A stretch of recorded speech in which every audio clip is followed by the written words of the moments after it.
Hello everyone, this is Surabhi. Welcome to study hacks. कैसे हो सब? आई होप आप लोग सब ठीक है, अपनी स्टडी को अच्छी तरीके से कवर अप कर रहे हैं। आज का जो सेशन है, यानी कि कल मैं वीडियो अपलोड नहीं कर पाई। पहली बात तो ये है बिकॉज किसी प्रॉब्लम की वजह से, और आज की जो वीडियो है वो शाम तक अपलोड हो जाएगी। तो आइए आज का जो सेशन है वो हम लोग स्टार्ट करते हैं। सबसे पहले हम देखते हैं बात किसके बारे में हो रही है। एजुकेशन के बारे में बात हो रही है। टॉपिक कौन सा रहेगा हमारा? Academic bank of credit. Academic bank of credit क्या है? पहले तो ये पता होना चाहिए इसके बारे में बात क्यों हो रही है क्या ये, ठीक है। तो इसके बेनिफिट्स क्या हैं? एकेडमिक बैंक ऑफ क्रेडिट एक ऐसा आप बोल सकते हैं ऐसी चीज़ प्रोवाइड करवाई जा रही है बच्चों के लिए। इसमें मल्टीपल एग्जिट और मल्टीपल एंट्री ऑप्शंस अवेलेबल रहेंगे स्टूडेंट्स के लिए। अगर किसी स्टूडेंट किसी कारणवश अपनी पढ़ाई को, यानी कि ये हायर एजुकेशन की बात हो रही है, अगर फर्स्ट ईयर में ही वो अपनी पढ़ाई को छोड़ते तो उसको उस टाइम क्या मिलेगा? एक सर्टिफिकेट मिलेगा, ठीक है। तो अगर वो सेकंड ईयर में अपनी पढ़ाई को छोड़ दे तो डिप्लोमे का सर्टिफिकेट मिलेगा। अगर वो फुल अपनी डिग्री को प्रॉपर वे से कवर अप कर रहा है, प्रॉपर वे से कंप्लीट कर रहा है, तो उसको डिग्री मिलेगी, ठीक है। तो ऐसा इसमें प्रोविजंस रखे गए हैं।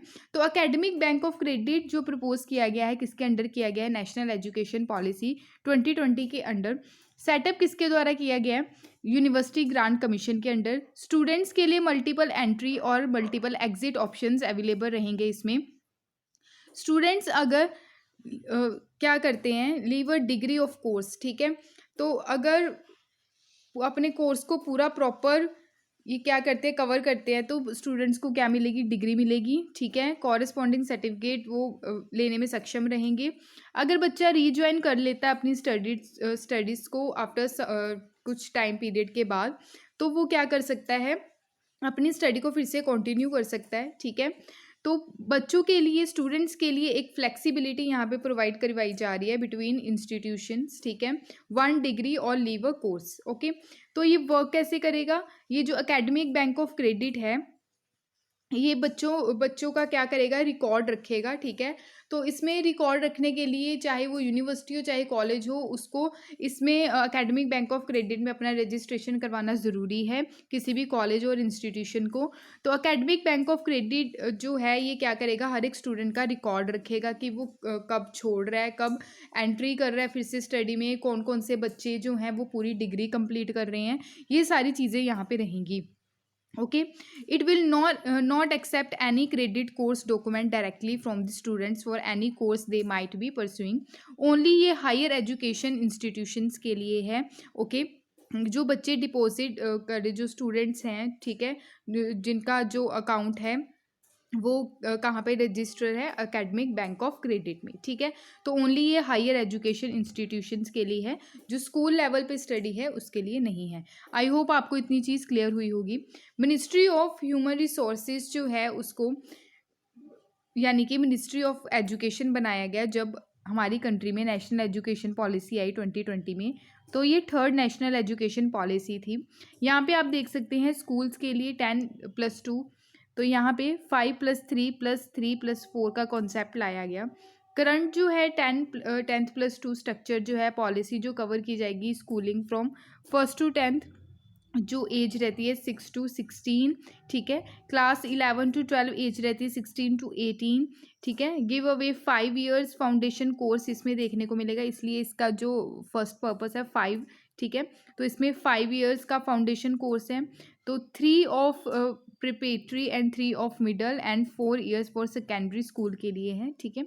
तो multiple stream flexibility choose subject, यानी कि आप अपनी मर्जी से क्या कर सकते हैं? सब्जेक्ट को चूज़ कर सकते हैं। मल्टीपल स्ट्रीम है, ठीक है। ऑल सब्जेक्ट जो ऑफर करेंगे 2 लेवल ऑफ प्रोफेशनली, ठीक है। तो ये सारी चीज़ें हैं जिसमें नेशनल एजुकेशन पॉलिसी 2020 में ये सारी चीज़ें रखी गई हैं। बात करते हैं नेशनल एजुकेशन पॉलिसी 2020 से पहले जो जो प्रोविजंस थे। 1948 और 49 में यूनिवर्सिटी एजुकेशन जो कमीशन आया। 1952-53 में सेकेंडरी एजुकेशन कमीशन लाया गया हमारे इंडिया में। 1964-66 में एजुकेशन कमीशन जो लाया गया, किसके अंडर लाया गया? डॉक्टर DS कोठारी के अंडर, याद रखिएगा इसको। 1968 में नेशनल एजुकेशन पॉलिसी जो है वो फर्स्ट लाई गई, क्लियर। अभी जो 2020 की लाई गई वो थी थर्ड, ठीक है, तो इतना याद रखिएगा। 1976 में सेकंड कॉन्स्टिट्यूशन अमेंडमेंट आया, ठीक है, उसके अंडर क्या क्या चेंजेस किए गए। पहले जो था एजुकेशन जो था वो कौन सी लिस्ट में था, स्टेट लिस्ट में था, ठीक है। तो 2020 की जो नेशनल एजुकेशन पॉलिसी में जो चेंजेस आए, ठीक है, तो उसके पहले क्या, जब इसको एजुकेशन को कॉन्करेंट लिस्ट में रखा गया, कब रखा गया, 1976 में, जब 42nd कॉन्स्टिट्यूशन अमेंडमेंट लाया गया हमारी हमारी कंट्री में। कब, 1976 में 42nd कॉन्स्टिट्यूशन अमेंडमेंट के तहत। 1986 की बात करें, नेशनल एजुकेशन पॉलिसी सेकंड लाई गई। 1992 में नेशनल एजुकेशन जो है, नेशनल पॉलिसी ऑफ एजुकेशन 1986 को मॉडिफाई किया गया 1992 में, ठीक है। तो 2006 में TSR सुब्रमण्यम कमेटी के द्वारा एक रिपोर्ट लाई गई। 2019 में डॉक्टर के कस्तूरी रंगन कमेटी की रिपोर्ट यहाँ पे देखने को मिली, ठीक है, रिलेटेड टू एजुकेशन। तो 2020 में थर्ड एजुकेशन पॉलिसी लाई गई। तो आई होप आपको इतनी चीज़ क्लियर हुई होगी। नेक्स्ट चलते हैं।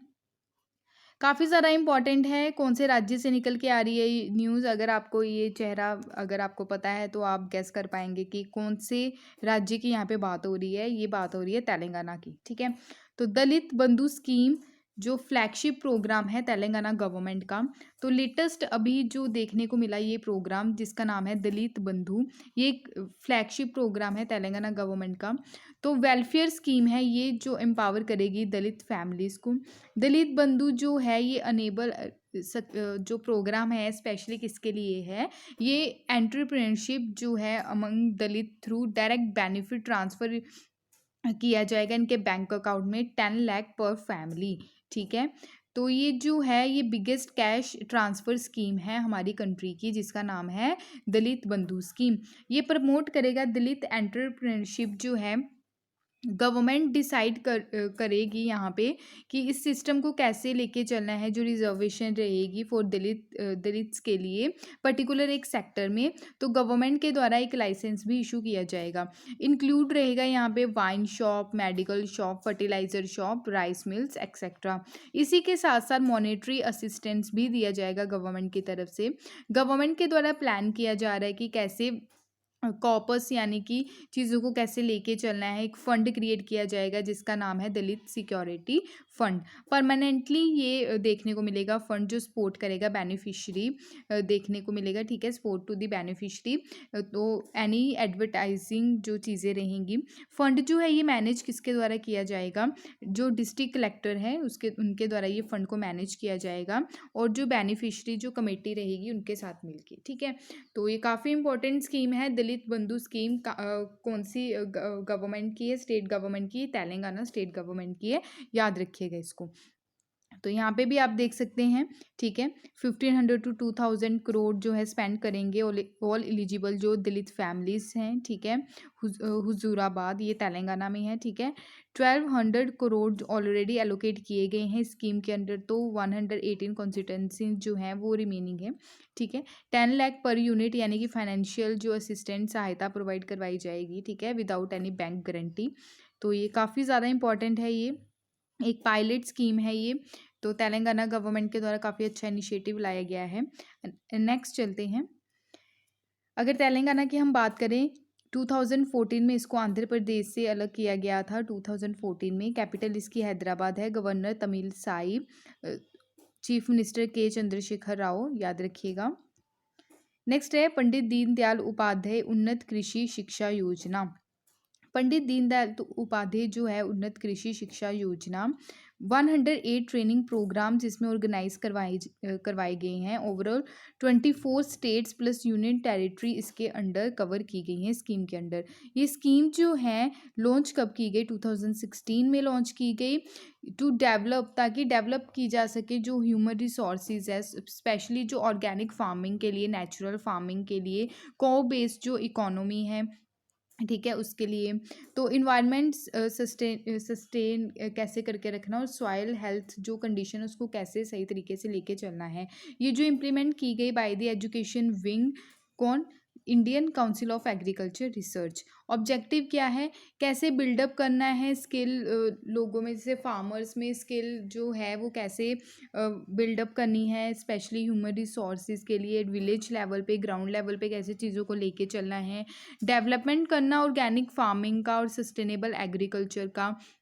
हमारे जो इंडिया में सबसे पहली ऑर्गेनिक जो स्टेट है वो कौन सी अनाउंस की गई थी और कौन से ईयर में, बताइएगा मेरे को। प्रोवाइड करवाई जाएगा जैसे rural India with technical support in the field of organic farming और नेचुरल फार्मिंग, रूरल इकोनॉमी और सस्टेनेबल एग्रीकल्चर। एक्सटेंड किया जाएगा अदर एक्टिविटीज़ को इस योजना के अंडर, स्पेशली विलेज लेवल पे थ्रू इस्टेब्लिश सेंटर, यानी कि पर्टिकुलर विलेज लेवल पे सेंटर्स को इस्टेब्लिश किया जाएगा जो ये सारी चीज़ों को लेके चलेगा। ठीक है, तो यहाँ पे आप देख सकते हैं। ये आगे न्यूज़ है उड़ीसा से निकल के आ रही है कि drink from tap facility Orissa government ने डिक्लेयर किया गया है, यानी कि स्पेशली जो पूरी वाला रीजन है, फर्स्ट सिटी ऐसी बनी है कंट्री की जो सेफ ड्रिंकिंग टैप वाटर की फैसिलिटी प्रोवाइड करवाएगा। और ये फैसिलिटी जो है, यानी कि ऐसे हम करते हैं ना, कई बार खाना बनाना हो या कुछ भी करना हो तो पानी को बॉयल करते हैं, ठीक है, ताकि जो जर्म्स हैं वो वहाँ पे क्या हो जाए, वो स्पॉइल हो जाए। ठीक है, तो ये सारी चीज़ें देखने को मिलती है।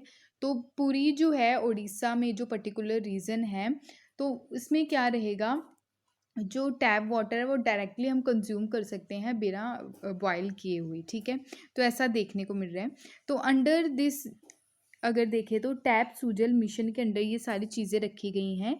लोग जो हैं पूरी जो रीजन है वहाँ पे, तो क्या करेंगे, ये फैच जो वाटर डायरेक्टली ये कंज्यूम करेंगे जो टैप टू ड्रिंक है। ठीक है, तो नल से जो डायरेक्टली वो पानी जो आता है वो हम डायरेक्टली क्या करेंगे,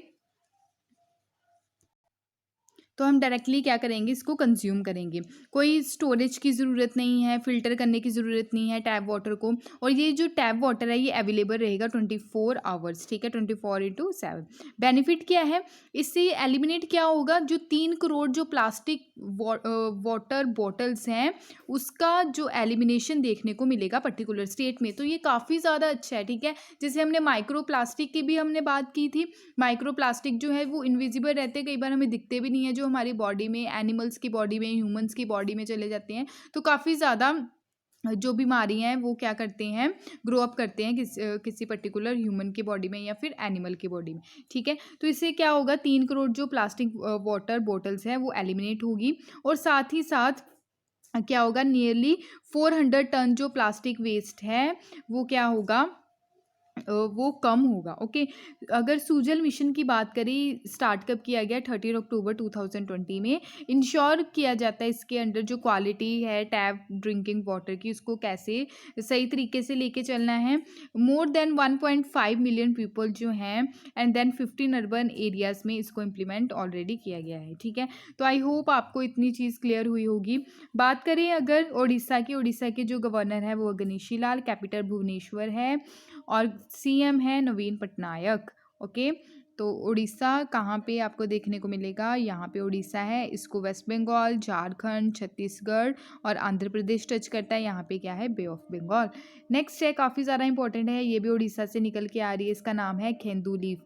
ये है खेंदू लीफ बोलते हैं। ये खेंदू लीफ कहाँ पे काम आता है, जैसे वो बीड़ी वगैरह रहती है ना, बीड़ी जो कवर की जाती है जिस पत्ते से, इसी पत्ते से की जाती है, जिसको बोलते हैं खेंदू लीफ। ठीक है, काफ़ी ज़्यादा इंटरेस्टिंग है। ओके, देखते हैं अब इसके बारे में पढ़ते हैं। रिसेंटली ही काफ़ी ज़्यादा जो चिल्ड्रंस है, सेवरल चिल्ड्रंस हैं, उनको पाया गया कि ये कलेक्टिंग कर रहे हैं खेंदू लीव्स की। ठीक है, तो एक हज़ार्डस ये चीज़ है। ठीक है, जो बीड़ी वगैरह में यूज़ हो रही है, ये तो ऑब्वियस है कि हज़ार्डस ही है, तो बच्चों की मनाही है इस सब चीज़ में, हमारे कॉन्स्टिट्यूशन में भी मेंशन है। ठीक है, तो केंदू लीफ जो है इसको ग्रीन गोल्ड ऑफ उड़ीसा के नाम से भी जाना जाता है। नेशनलाइज प्रोडक्ट है, लाइक जैसे आप बोल सकते हैं bamboo and sal seed.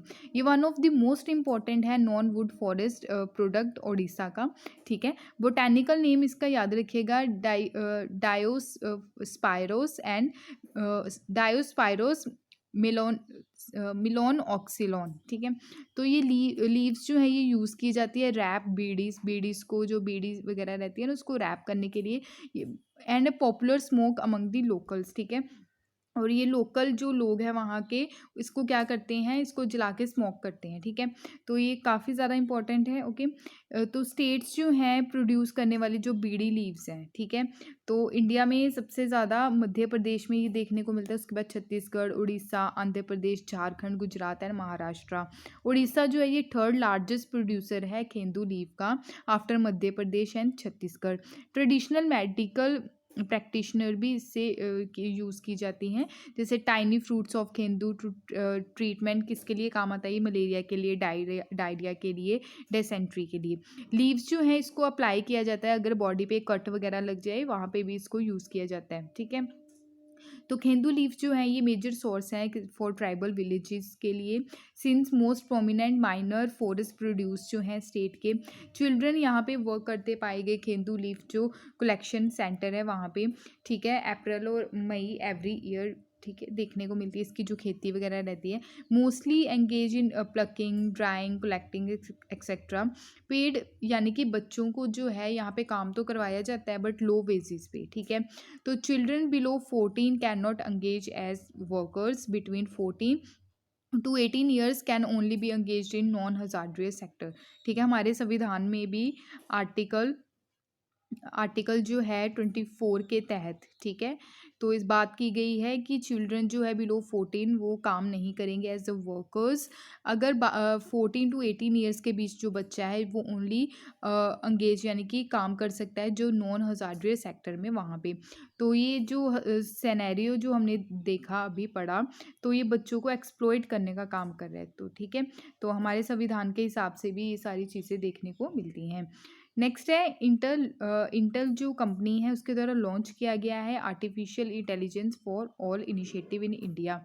Collaboration किसका रहा, सीबीएसई का, ठीक है, सीबीएसई जो बोर्ड है, और मिनिस्ट्री ऑफ एजुकेशन का। इंटेल के द्वारा लॉन्च किया गया है, याद रखिएगा किसके द्वारा लॉन्च किया गया है, इंटेल के द्वारा। Artificial intelligence for all initiative collaboration with CBSE. Ministry of education के द्वारा अनाउंस किया गया है कि ये लॉन्च किया जाएगा इनके द्वारा AI for all initiative with purpose of creating a basic understanding, ताकि बेसिक अंडरस्टैंडिंग जो है आर्टिफिशियल इंटेलिजेंस की वो लोगों को प्रोवाइड करवाई जाए ऑल ओवर इंडिया में। बेस किस बेस पे रहेगी, Intel's artificial intelligence for citizens programme.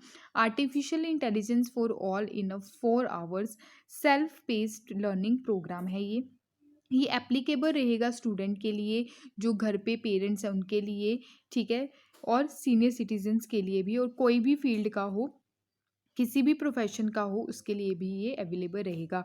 Introduce जो किया गया है artificial intelligence to 1 million citizens के लिए फर्स्ट ईयर में अगर देखने को मिलेगा।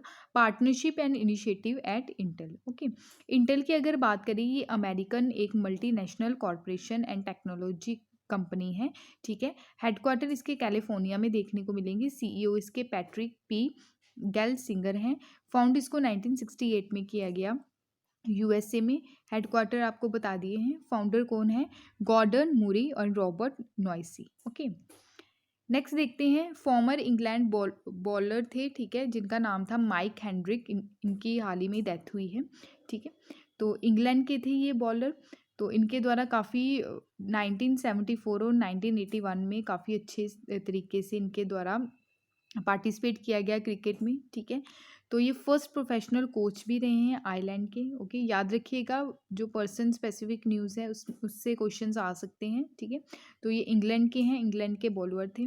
नेक्स्ट है, तो ये पहले भी मैंने आपके साथ डिस्कस किया था, ये यूनाइटेड नेशन जनरल असेंबली के जो प्रेसिडेंट बनने जा रहे हैं, मालदीव के फॉर्मर फॉरेन जो मिनिस्टर थे, ठीक है, अब्दुल्ला शहीद, ठीक है। तो इनको अभी प्रेसिडेंसी जो जीत ली गई है इनके द्वारा, जो 76 सेशन था यूनाइटेड नेशन जनरल असेंबली का, फर्स्ट टाइम हिस्ट्री में देखने को मिला कि यूनाइटेड नेशन के जो प्रेसिडेंट बने हैं वो मालदीव कंट्री से निकल के आए हैं, ठीक है। ये प्रेसिडेंट एज अ प्रेसिडेंट इसको होल्ड करेंगे, ठीक है। अब्दुल्ला शहीद साहिद के द्वारा ये विक्ट्री है जो यूनाइटेड नेशन जनरल असेंबली की प्रेसिडेंशियल इलेक्शन जो इनके द्वारा जीते गए हैं, काफ़ी प्राउड मोमेंट है। मालदीव के द्वारा ये डिसीजन जो लिया गया था यूनाइटेड नेशन को ज्वाइन करने का, ये कब लिया गया, 1965 में। अगर मालदीव की बात करें, यहाँ पे इंडिया, यहाँ पे मालदीव आपको देखने को मिलेगा। इसकी कैपिटल है मैले, करेंसी क्या है, मालदीवियन रुपया। ओके, ये थे करंट अफेयर्स आपके 30 जुलाई के। ओके, अगर आपको ये वीडियो पसंद आई तो प्लीज़ लाइक शेयर और सब्सक्राइब ज़रूर कीजिएगा। पीडीएफ के लिए आप टेलीग्राम को ज्वाइन कर सकते हैं। ओके, तो आई होप आपको ये सारी चीज़ क्लियर हुई होगी। अगर फिर भी कोई डाउट हो इससे रिलेटेड तो प्लीज़ आप अपने डाउट्स कमेंट बॉक्स में ज़रूर लिखिएगा।